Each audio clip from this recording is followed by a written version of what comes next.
mystery machine drives along a windy Turkish mountain road. No guardrails on the side, danger at every turn. But what awaits them is not on this mountain, but under it. Welcome to Mysteries in the Machine.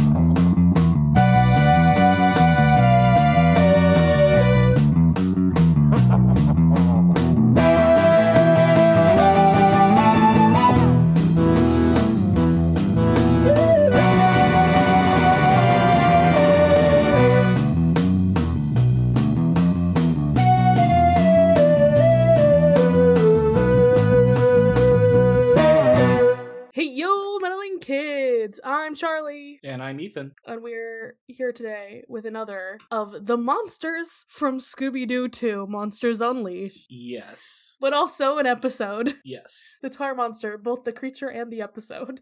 Mm-hmm. The wiki actually has to differentiate them.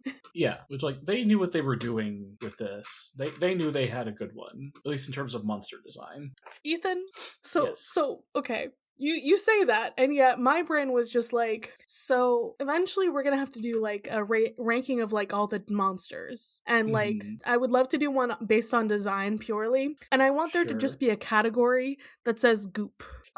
Yes, this is the goop. This is definitely goop. This is one of the goops. It's one of the better goops, but it's still just a goop, so I don't think I would rate it very highly. No, like I said, it's a good monster design, isn't a great monster design, if that makes sense. I would put it in the goop category, which I would also put very low on the monster tier ranking.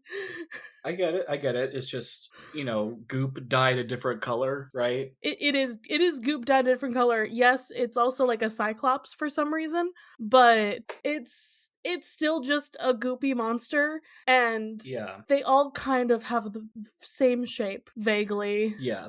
I mean, this is one, and I think this is largely the case, where in the Scooby-Doo 2 version of this monster, there were improvements made. Oh, absolutely. I mean, to be fair, the way that movie did all the monsters is they were, not costumes anymore. They were, how they would function as real biological creations, somehow. Yeah. So, weird, I don't even know what to call his eye. It's Good question. It's the thing in a some kind of mask, I would say, to see through, and that's all it is. Right. Like when they were wearing the freaking exterminator outfits, it's that little mask for their eyes to see through. Yeah. And then in the movie, they make it into an actual eye. The monster is just straight up a cyclops. Don't worry about it. Scooby goes through his eye in the cool, badass ending scene. You know. Mm-hmm. You know the one. Yep. I do. Yeah. I will admit he is fucking terrifying in the live action. Oh yeah, they actually make him scary. He is a pile of goop in the live action, but at least he has teeth and an eye, a real eye, and he's much bigger, which helps. Oh, I was gonna say in the way that he can kill people. Actually fucking kill people. For sure. In the live action, they give him the power to just extend his tar for as much as he needs to. Really, I don't think there's any rhyme or reason how that works. But he could just make people stick in there, and then he can also just fucking suffocate Velma at the end of the movie, and that scared the shit out of me as a child. Her just going same. To this day, I am afraid of suffocating, as most people probably are, but suffocating from tar specifically. Oh, see, I'm personally afraid of being buried alive. Similar vibes. I don't think that would happen, knock on wood, but it sounds fucking terrifying, so don't like it. No, not at all. Anyway, Tar Monster, he is goop in this episode, but he is indeed he's goop. Scary goop in live action. Yes. Now onto the goop monster, because I'm renaming the episode. The tar monster, parentheses, the goop monster. So I think we start off this episode with a shenanigan, because I know Scooby can't wear a seatbelt. No. But there are definitely scenes where he has worn a seatbelt, like he can't in that he's a dog, so he should not be able to. But he can because he's a fucking cartoon dog. Yeah. But he's still bouncing around this car, like, on the ceiling and on the floor and every which and way. Amazing. And nobody's saying anything. Like, this is animal abuse. Right. Like, this is just another Tuesday for them. Chalk it up to Fred's fucking driving over here. Honestly. Either that or, like, the Mystery Machine's shock absorbers are just non-existent. Also, listeners... Oh, it's my car. They're in Turkey, which means the Mystery Machine had to get transported by airplane to Europe. Or Asia. I think Turkey's part of Asia. And either way, it made it through customs. Somehow. Well, I think they were a lot looser with customs before, well, at least in the United States before 9/11. I'm more just thinking, like, goddamn, this car somehow survived. Like, they were like, yeah, I guess this passes inspection to, like, come into our country and be drivable. Yeah. I don't know how that works. Yeah, this bright blue and green van. Sure. Why not? My goodness. Yeah, we're in a different country. We've been other places. We were just, like, in the fucking Arctic recently. We've been to the Bermuda Triangle. We've been to Canada. I feel like this is one of the farther places we've gone, though. For sure. Is this not, like, this is definitely the first actually, I don't know. It's one of the first Asian countries. I know they went to Persia in the I Dream of Jeannie episode. That's true. That was technically the first time they ever went anywhere that was different.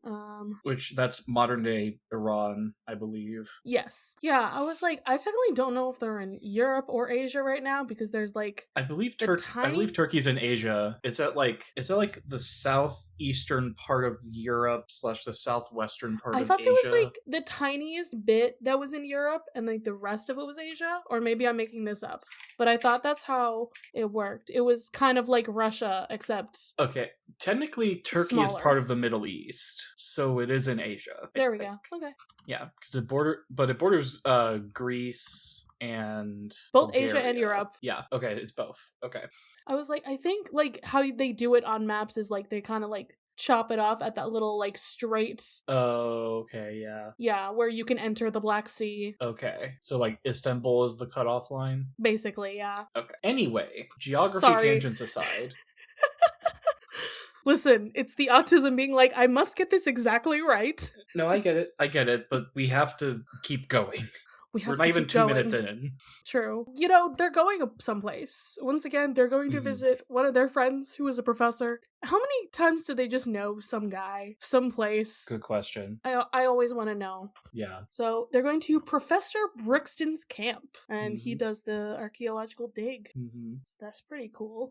And then we get the Shag and Scoop getting in the spirit back here, which... Yeah. I'm not a fan of that, personally. I was like, I don't think this is necessarily the most culturally sensitive scene here. I would say no. Shaggy's wearing his little fez, and he's playing, don't know what instrument that is, but he is playing some sort of wind instrument. Yeah. And Scooby's pretending to be like the snake that does like the little dance. His tail's pretending to be a snake to be charmed, which I don't know if that's even a Turkish thing. I don't know. Yeah, that I'm not sure about. Couldn't tell you. I don't really think we need to worry about it. No, but you know what this does confirm? Shaggy plays woodwind. Yes. And he's cultured. Clearly. But then we get the tar monster. He's here. Yes. He's menacing. He's just standing there menacingly. I almost feel like we just need to get the clip and just play it every time I'm tempted to just go out and find that audio and just plop it in whenever there's a monster creeping on the gang. I love it at all times. But he does come straight up out of the tar in that dramatic which is fashion. Cool. That is one of the cooler monster entrances we've had. Yeah, as you were saying. So they get to the camp, and the guard is like, hey, you can't come in here. And Fred gives him like a letter from the professor. Is like, hey, we were invited to be here. And he's like, oh, okay, never mind. Come on in. But then he like has this dramatic look at them. Like, yeah. And the camera zooms in on him, and it's like, bruh, are we trying to? Is this profiling? This man is very suspicious of these children, which, understandable, I think, just because. I mean, he's profiling the children because he's like, teenagers, they're up to something. Yeah. But the episode itself is profiling him as creepy man and foreign man, must be bad guy. Though, fortunately, this episode does subvert that expectation. It does, thankfully. Spoilers. So we meet the professor. He's a chill dude. He's got this cool little tent with all of his digging gear, which, of course, Scooby starts digging into. Hey. And Scooby picks up a hard hat and a pickaxe, and... Okay. I had to fucking, rewind, because I was like, I'm sorry, what the fuck did I just watch? That's what I was thinking. Like, how did that even happen? Who thought up this shenanigan? I don't know. But I don't know if I like it, or, it just fucked with my brain. I don't know, it's just a very creative thing to do, because, both of Scooby's front paws, so Scooby holds the pickaxe above his head, the blade of the pickaxe falls off the handle, and essentially puts him in handcuffs. Which and then, of course, don't know how that's possible. Also somehow hits his hard hat and goes buzz. But his hands are too big, so he can't get them back out either. Yeah, and he's struggling with this, and he launches the thing way up high on a pole. Is it one shenanigan or two? I think it might be two. Okay. I think I'd count that as two separate things. But he's doing that while the kids are talking to the professor, and he's like, yeah, so there's a monster on the loose. It's ruining everything. But we have, discovered some pretty cool stuff in the inner sanctum, but there's a fucking curse. There's a curse for this monster. Because of course there is. Though, it's not Egyptian this time, it's Turkish, so it's better, I guess. Yay? Question mark? Yay? Different. So the professor tells everybody that they saw the tar monster down there and it scared all the workmen away, and that's why nobody wants to go down there anymore. I mean, yeah, that's how it be. So the gang's like, what's going on here? Can we look around? Can we figure out what's going on with you? Well, the professor then shows them some carnage that the tar monster has brought upon the camp, as he tells them that he heard his assistant shouting for help the night before, but when he went to check on him, his tent was destroyed. And what's his assistant's name? Mr. Stoner. He and Shaggy would get along, famously. I think Shaggy's his dealer. You think Shaggy goes international? Oh, absolutely. Shaggy has a whole business going on. Don't worry about it. I mean, listen. Shaggy is a, rich trust fund kid who is actually, fuck y'all, because I'm not about that life. But then he eats everybody out of house and home. He needs to pay for it, so he becomes a drug dealer, obviously. I see the vision. So he has an enterprise going on. Don't worry about it. Yeah, for sure. So, also, there's just a picture of Mr. Stoner that's covered in the tar monster's tar. I think it's very funny that there's just a picture of him lying on the ground. Why does this man have a picture of himself in his tent? What's the reason for this? Who does that? Is this itself a shenanigan? Because I think so. It's not like him with a significant other, him with a group of friends, him with folks on the dig. No, just him alone. Yeah, I think this is just shenanigan because this is how we know what he looks like. Because instead of doing one of those flashbacky things where it's oh, this is how it happened, we just get the picture. Yep. So we know what his face looks like for, spoilers, the reveal. Yeah. But the professor tells them, hey, there's some treasure that we're trying to find, and we think it's in the inner sanctum of this. Yeah, treasure, exactly. And they think the tar monster has come back, but it's one Scooby of the Scooby thinks the tar monster's come back, and Shaggy's like, oh, all right, let's get out of here. And it turns out it's one of the professor's employees, his foreman. Yeah, it's just one of the guys, and I don't know, he had a shadow outside the tent that freaked out Scooby and Shaggy, and they jumped into all of this stuff. Yeah. We had the, Scooby-Doo, where are you? We had to do it. Of course. And then The shenanigans that unfold as Scooby and Shaggy are trying to go to sleep. You know, don't you have shenanigans when you're trying to fall asleep, Ethan? On occasion, I do have a dog and a cat. Yeah. So. Do they snuggle with you? The dog, Bella will. Olive will sometimes, like, lay on me or lay on Kelly, but most times she just runs around. Or, like, she really likes to cuddle, like, right up against my neck. So it's like I'm wearing a little cat scarf. I love it so much. Archie's just like, oh, you know, it's warm under there. I'm gonna go underneath the covers and then snuggle with you. See, Olive is too hyper for purring. That. She'll cuddle for like maybe 5 minutes and then it's like, all right, I must run around the entire house now. Oh, Archie does the same thing. But he still gets under the covers to get comfy first. Yeah, Olive does not do that. It's warm, Ethan. I know it's warm, and that's a perfectly valid reason to get under the covers. I'm just saying that's one thing Archie does that Olive doesn't. Now, Shag and Scoob are trying to go to sleep, at least. Mm-hmm. How would you describe Shaggy's fit? This Ebenezer Scrooge-ass fit right here with a pink nightgown and a pink nightcap. Is it pink? It's pink or red. It's some shade of red. It's funky. And he begins to gargle water in a musical fashion. He's the bard. Yes. We figured this out. This is a shenanigan. Because Correct. I don't think people could do that without, like, swallowing Not without, or choking. Yeah. But as this is happening, Scooby is trying to fall asleep. And so, shenaniganery on Scooby's ears? I know dog ears are flexible, but they're not that flexible. No, Bella does not have that much control over her ears. They're not able to, like, fold their ears all the way in so no sound can come in. No, although not it's not fully no sound because Scooby's like, this is too much. You're too loud.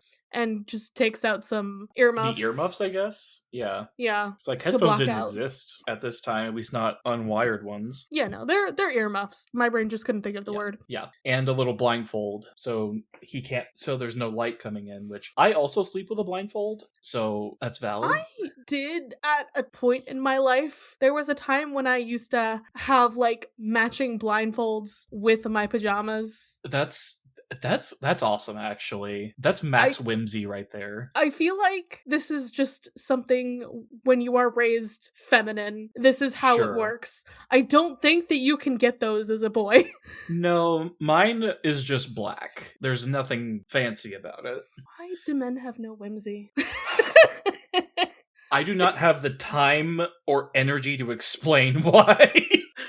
Look, I would love to either paint mine or find a different one that's like a nice landscape. You know, that would add some whimsy. What about the ones with like the eyes on them? Like either the closed eyes or the open eyes. The open eyes are fucking scary. No, wait, take a picture of your own eyes and then just put it on there. Print it on there. Like no, you know what I would love, and I'm sure this exists. You know Derpy from K-pop Demon Hunters, right? Yes. His eyes on a blindfold. Oh, that's so cute. But would it also glow in the dark? Yes, the eyes would glow in the dark.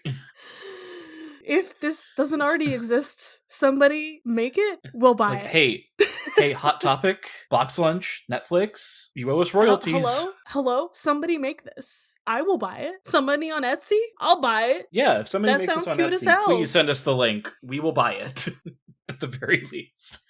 Anyway, Scooby-Doo.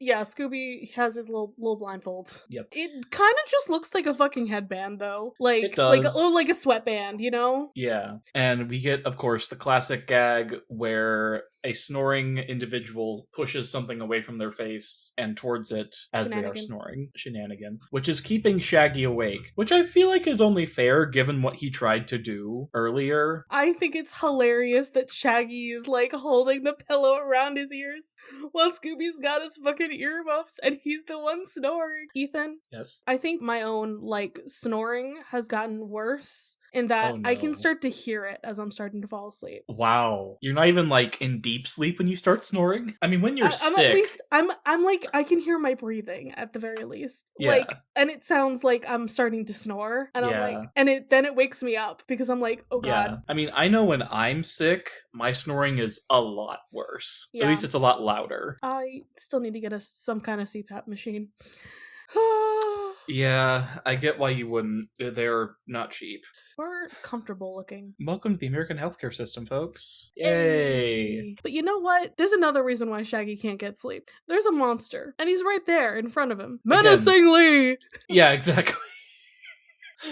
So Shaggy, being scared by the tar monster, does a full backflip out of his sleeping bag, goes in with his head where your feet normally go, and runs out of the tent. Beautiful. And that's what it takes to wake Scooby up, I guess. Classic cartoon shenanigan.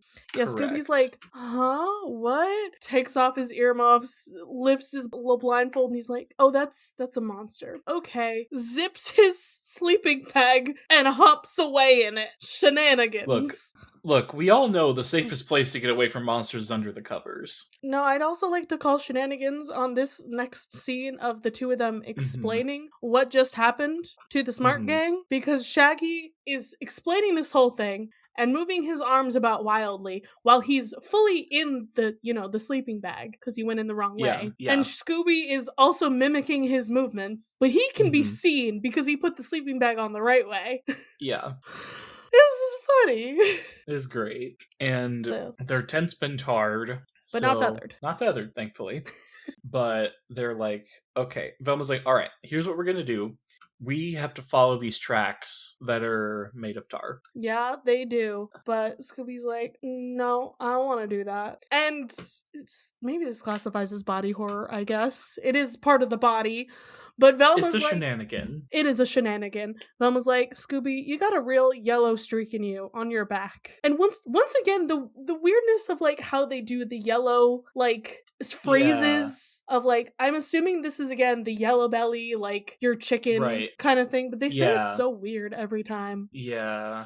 So Scooby turns around. There's an actual yellow streak on his back. Yep. All right, cool. That's what we're doing now. The gang finds a piece of pottery on the ground and it's like, okay, that'll help. The tar monster tries to swipe at Scooby's tail, but is unsuccessful. Oh, well, the thing led them to a tar pit, and that's where he's hiding out. He's in the tar pit. I think it's funky how the fuck this thing works, because it is in itself made of tar, and yet it can also hide in tar. And somehow the goopy monster stuff doesn't fall off inside the thing of tar. I don't know. This is the first time this happens in a monster, and is not the last time.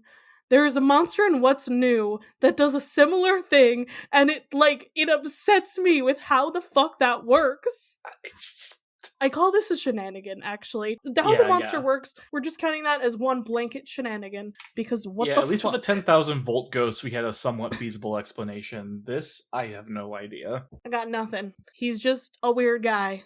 So, yeah, he creeping, but he doesn't get anybody. And then, hey, it's the next day. We're all sitting at breakfast, and they're gonna go to the inner sanctum again. We're gonna try it again, because last time they awoke a curse and the tar monster and everything. But now they have teenagers, so they can try again. Yeah. I don't know. I'm making up a reason why they can do that. Well, they don't have anybody else to go down there, because all the guys that the professor hired have run away. They have 4 children and a dog that they can all put to work, because actually I have no idea what the labor laws are like in Turkey, so I can't make up anything there. I could not tell you. But I would hazard a guess that they are probably different from America's, at least. So I would too, but I don't think we have the time to look up Turkish labor laws when it comes to minors. We don't have the time to unpack all of that. No, we don't. We do, in fact, have the time for Shaggy's cooking. Of course. Which, with it comes shenanigans, as per usual. He's cooking today. He's really cooking. Let him cook. Sorry. I keep bringing up the personal anecdotes. My grandma said I'm cooked the other day. About herself or about you? About herself. What was the context for this? We were looking for her keys. Okay. And she was like, if this person doesn't have them, I'm cooked. How does she know? She used this in the correct context. How does she know, number 1, how that word is used in slang, and number 2, how to use it correctly? This is a woman who's probably doesn't know what TikTok is. I guarantee it. You're not her only grandchild, are you? I am. I am her only grandchild. How she knows anything about... I taught her how to text, Ethan. I taught her how to text. Incredible. I love that. So I literally asked her, how do you know this? Who taught you that phrase? She did not answer. She may have stumbled across on Facebook or something. She must have. That is her social media of choice, of course. Yeah, because she's your grandma. Exactly. Anyway, regardless, I can't let that die. I keep telling people because you shouldn't. It kills me. You truly should not. So Shaggy's making eggs. Yes. And as always has to happen when you're like flipping something on a pan, he flips it, and instead of it ending up on the plate as he tried to do, he failed the dexterity roll. It ended up on his face, and then... Well, the first one landed on his face, and then the second time it went on Scooby's tongue. Yes. But even more, when it lands on his face, the eggs, like the yolks disappear, and then his eyes are just looking out of the whites. And like that is a visual. That's shenanigans. And then he's like, "Okay, Scoob, make some more toast for me." And the fucking springs on this toaster are incredible because you got Scooby out here running around doing ballet to catch these pieces of toast that are flying through the air. Which, like, typically it's dinner in a show, but today it's breakfast in a show. Yeah, I think that this is like 3 different shenanigans. Egg, and bread. Yes. It's just so much. So... Indeed. They're good. They're going down. They've not really eaten any breakfast except for Scooby, but they're going to the inner sanctum, and hey, look, there's some cool stuff, and of course there are some statues. Scoob literally walks directly into one because he's looking at like the pottery all around, and it pokes him in the nose with his sword. Yep. And so he backs up, backing Shaggy also into another statue, and they fucking destroy it. And subsequently rebuild it to look like Scooby. What? Truly incredible. What? That's at least one shenanigan. That's one shenanigan, I think. Yeah. This is also not going to be the last time that Shaggy makes a statue of Scooby. Yeah. As one does. So it's really cool. They do explain how this city was like perfectly preserved. There was a big earthquake and this entire region just like dropped and collapsed and it buried the city perfectly. Wow. So my brain went to like, this is like Pompeii, but like... Yeah. But like it's an earthquake versus a volcano. Yeah. I love when that kind of shit happens. Horrible for the people who live there, but very fun to preserve history. Yeah, for sure. So they get into the inner sanctum, and the room's empty, except for the tar monster. The way they get in is like... we're jamming through with a... Oh, fuck, what is the item called? A crowbar? Yes, crowbar. It almost looks like he just has a fucking cane. But he we have to break into this place. This feels more like grave robbing than it should. Well, isn't archaeology grave robbing, in a sense? Yes. At least in the traditional Western way, instead of, taking these things back and displaying them in their country of origin. This man's British. We know where these things are gonna go. Yeah. And guess where all his workers came from? Turkey. Yeah, they really did know how this would work, didn't they? So the monster's in the sanctum. Ah, he's here. Ah, he's menacing again. Which with is his a crime. arms up. Which is a crime. It's a statue. Somebody charged that statue with the crime of menacing. Wait, maybe it's not a crime in Turkey. It may not be. I wonder if Dalt's legal analysis went that far. I haven't watched their video on the Scooby-Doo show because I didn't want to get spoiled, but... It's been a minute since I watched it. I think it would have been funny if they were like, yeah, so this crime was committed in this, like, location, and these are the laws for that location that were broken. It'd be hilarious if they did go that far, but I truly don't know. We need to get them on the show, somehow. So, but there are tracks of tar on the ground, so... Yes. That begs the question, the tar monster has been here. How? There's no other entrance. Shaggy and Scoob are like, let's get the fuck out. Yeah. And Fred literally, like, stops him with his body at the door. Yeah. So, we're splitting up. Because of course we are. And as usual, Velma's like, nothing is gonna happen to you guys. Like, what's the worst possible case scenario? Scooby, who has anxiety, goes to the worst possible scenario and is like, well, I could end up bandaged like this, with crutches like this, that he takes out of hammer space. Mm-hmm. You know, that could in fact happen. I mean, he's not wrong, but taking crutches out of hammer space, I would consider a shenanigan. Yes. No, it is a shenanigan that hammer space was involved. But I would also like to validate Scooby's concerns as someone who also has anxiety. Like, you're underground. That's not a great place to be, in my opinion. Like, I've been in caves before. I don't like being underground for extended periods of time. Also, they chase criminals for a living. Right. They should be getting more injured and traumatized more often based on how dangerous their profession is, right. I would say. Yeah, but as Shaggy and Scooby are looking for the monster, Scooby steps in some tar, and in his attempts to get it off, he just moves it around to all of his different paws, and eventually he's just stuck to the floor. Yeah, and then he's stuck to the floor on this one tile that can move because the animation, we love it. And he gets like launched off the ground into like the rafters when he's trying to get it off. And we get some more body horror. Yeah. With his like accordion body. And legs, yeah. Shaggy's just continued walking because he didn't even notice what was going on with Scoob. He gave no fucks. But he turns around to look at Scoob and walks directly into, like, shelving bookcase. There's pottery on shelves. And he knocks it all over, and it creates a Shaggy-shaped hole when it goes through his body. And he tries to save several pieces of pottery. He's somewhat successful. He saves 4 pieces, including one with his butt. I don't know how he did that, but... Yeah, he saved some, and then Scooby just, like, ran towards him like, I'm coming! I think the only piece that was... No, that Scooby threw that piece away, never mind. They're all broken. No pieces survived. But perfectly, one of the pieces did end up on Scooby's face, making his head shaped like pottery. Body horror! Body horror shenanigans again. And Shaggy's like, hey, I found this lid that looks like the one we found by the tar pool above ground. Whoa, like, is that a clue? Because it looks similar. I didn't think we needed that spelled out. We didn't. Like I do know that this is a show for children, but I feel like it was kind of obvious from we're at an archaeological dig site. There are pottery things all over the place. Yeah. So this thing being in this spot means it was maybe stolen? What? Smart Gang is following some tar, and they're like, what if we get lost? And I'm like, Fred's definitely gonna get you guys lost. He always does. They did find another tar pool. They did. And so they're like, maybe it's connected to the other tar pools.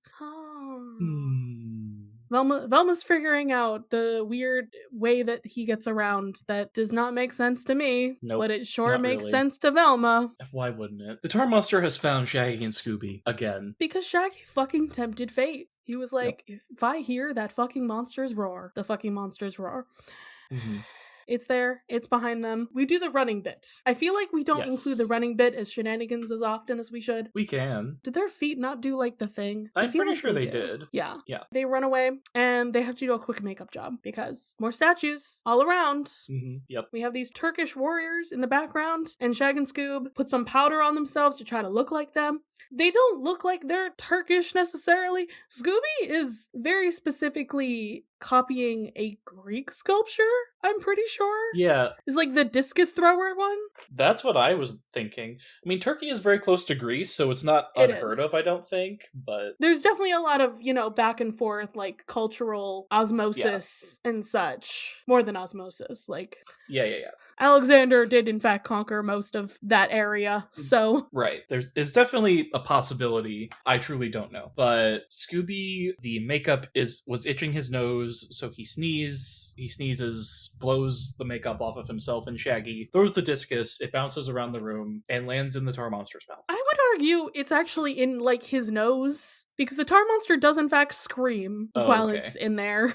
Yeah. The tar monster technically doesn't have a nose, but where his nose would be. It just kind of, like, launched in the middle of his face. Yeah.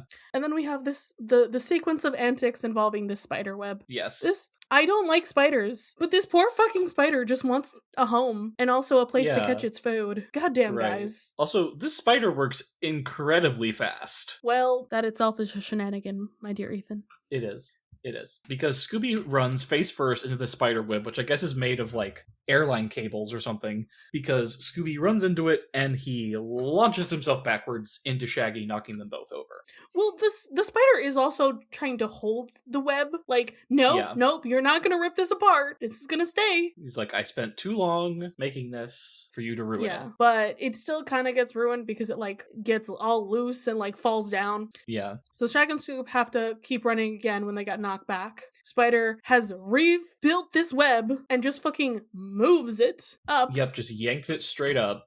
Like, okay. And then he puts it back down, rebuilding it all in its entirety, and the tar monster goes straight through it.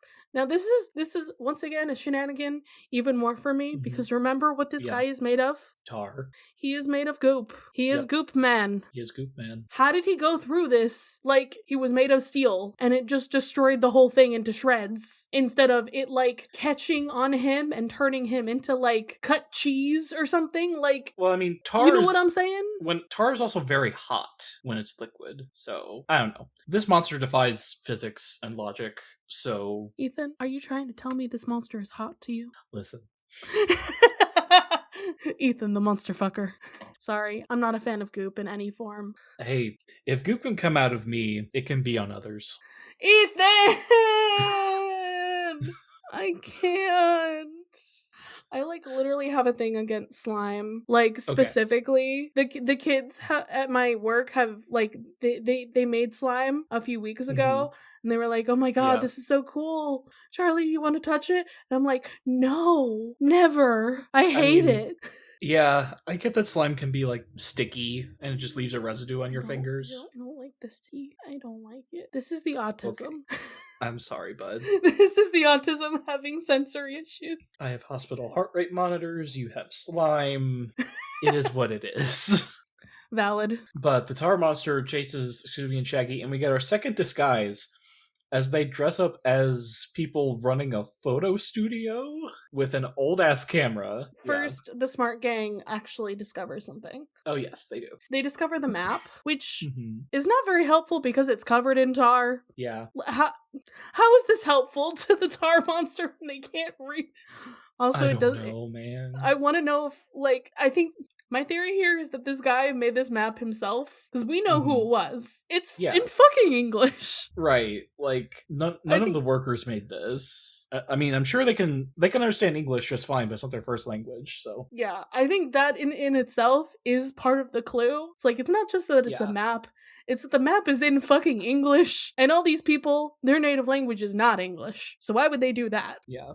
Anyway, Scooby and Shaggy are pretending to run a photo studio. Shenanigans ensue as they put various cutouts in front of the tar monster, with his eyeball replacing the head of whatever it is. It's so much. Of course, the last one that they put him in is the prison worker, like, haha, they're gonna catch him for this crime.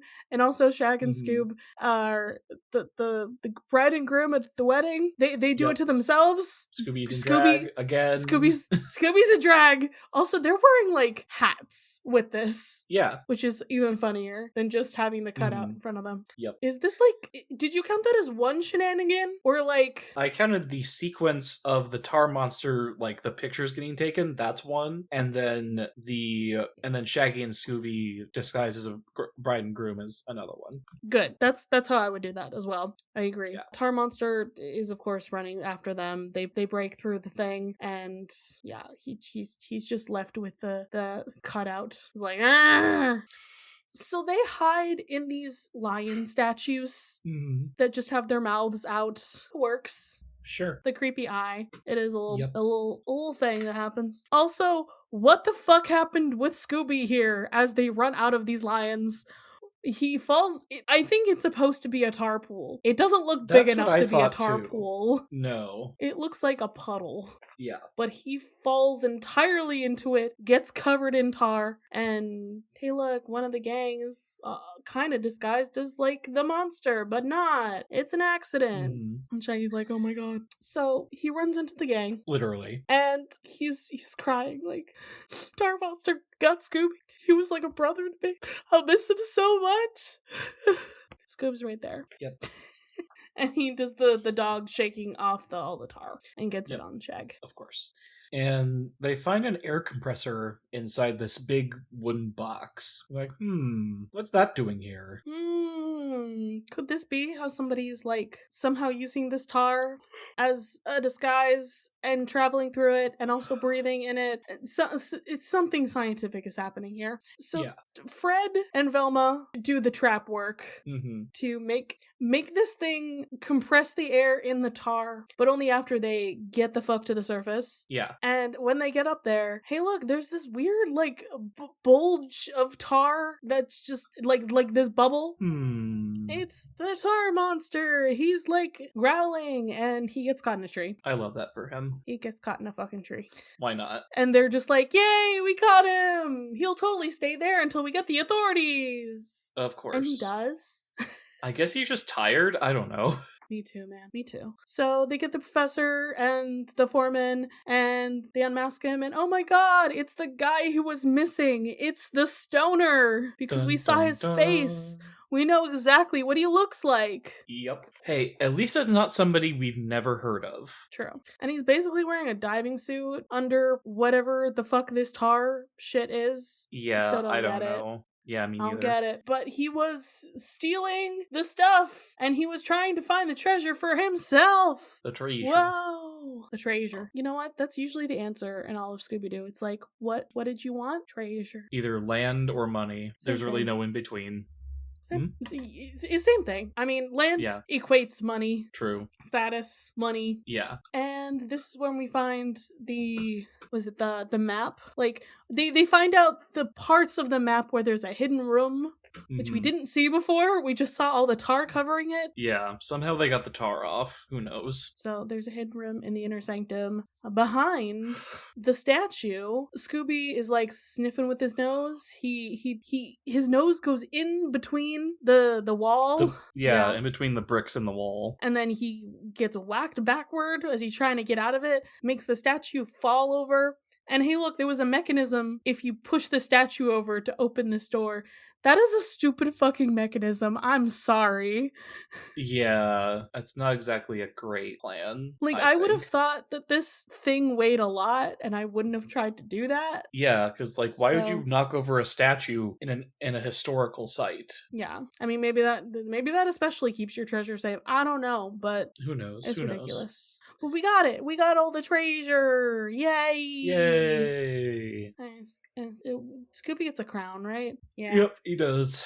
He's a scepter. He's Scooby-Dooby-Doo. Scooby-Dooby. Yay. Yay. Ethan, what time is it? It's terror time again. Let's do some trivia here on the Scooby-Doo wiki. We didn't actually talk about the guy's name, but the foreman, they called him Benghazi, which the trivia notes is a pun on Benghazi, a Libyan city. Which, those were on 2 different continents. Yeah. So I was just like, what? Also, when I was watching the episode, I was just like, there is no way that this man's name is just Ben. I mean, might be. I don't know. It is established that Shaggy can play woodwind instruments. Yay!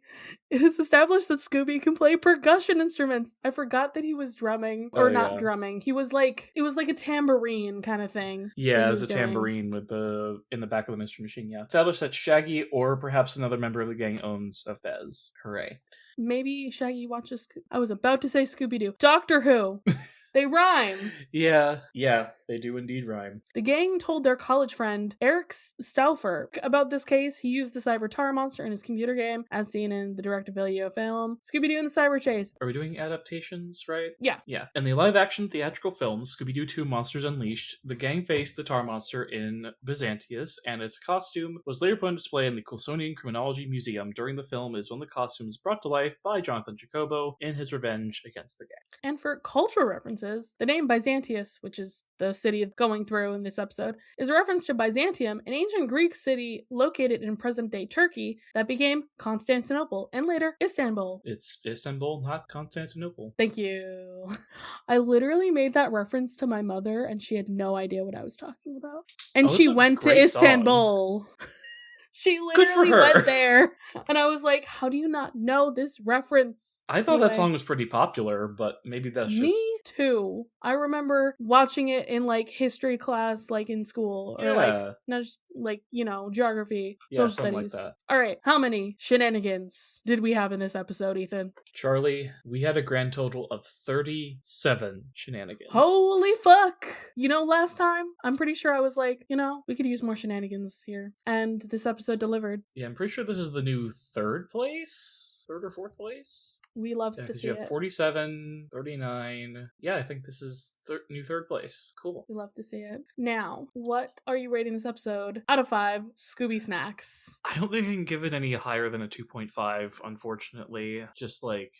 I wasn't a huge fan of like the stereotyping in this particular episode. The shenanigans were fine. The physics of the tar monsters as a costume don't make sense, but at least especially here. Yeah, sadly it is another goop monster and it does not live up to the hype of the live action. Yeah. I definitely remember like enjoying this episode before, but I'm also just like, there are other episodes that I enjoy so much more. Yeah. And the trap was both good and not good at the same time. I thought it was kind of bad because all it was like an air compressor pushing the monster to the surface of the tar. I liked the fact that they used his own stuff against him and they pushed him up, but that they didn't. Yeah. It was the fact that they didn't have anything after that I'm like, guys, no net, no cage, no like make snare, him anything. Fall into a net or something after that. Yeah. There's no follow through. So yeah, I think I'll just give it a 2.5 as well, Ethan. I really can't argue for anything higher. Makes my math easy. And whose side are we on? Well, I'm not on the side of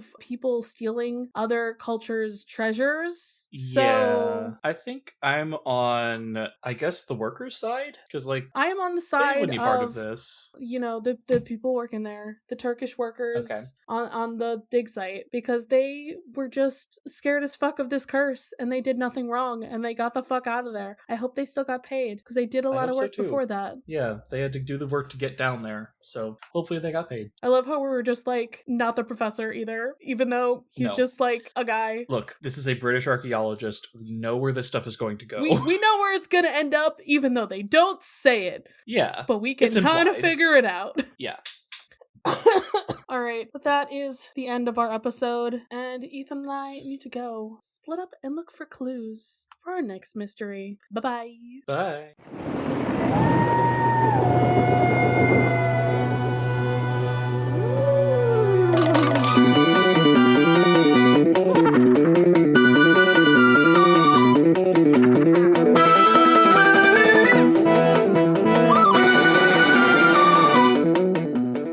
Mysteries the Machine would like to thank its $10 and up patrons, including our meddling kid patron, Polish Lavender. Thank you so much for being a part of our community and our Discord.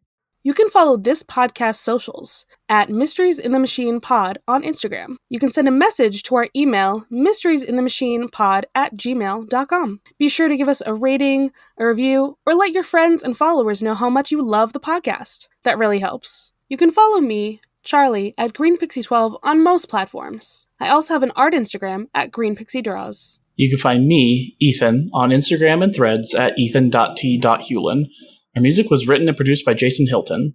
You can find him at Negative Selections on Instagram.